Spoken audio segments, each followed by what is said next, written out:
the Queen said, looking at her watch. "Open your mouth a little wider when you speak, and always say, 'Your Majesty.'" "I only wanted to see what the garden was like, Your Majesty." "That's right," said the Queen, patting her on the head, which Alice didn't like at all. "Though, when you say garden, I've seen gardens compared with which this would be a wilderness."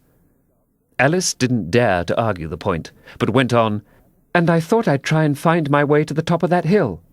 "When you say hill," the Queen interrupted, "I could show you hills in comparison with which you'd call that a valley." "No, I shouldn't," said Alice, surprised into contradicting her at last. "A hill can't be a valley, you know. That would be nonsense." The Red Queen shook her head. "You may call it nonsense if you like," she said, "but I've heard nonsense compared with which that would be as sensible as a dictionary." Alice curtsied again, as she was afraid from the Queen's tone that she was a little offended, and they walked on in silence till they got to the top of the hill.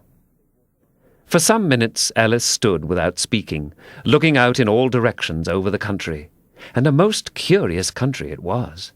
There were a number of tiny little brooks running straight across it from side to side, and the ground between was divided up into squares by a number of little green hedges that reached from brook to brook. "I declare it's marked out just like a large chessboard," Alice said at last. "There ought to be some men moving about somewhere. And so there are," she added in a tone of delight, and her heart began to beat quick with excitement as she went on. "It's a great huge game of chess that's being played, all over the world. If this is the world at all, you know. Oh, what fun it is!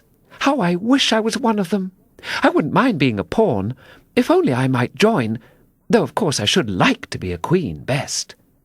She glanced rather shyly at the real Queen as she said this, but her companion only smiled pleasantly and said, "That's easily managed.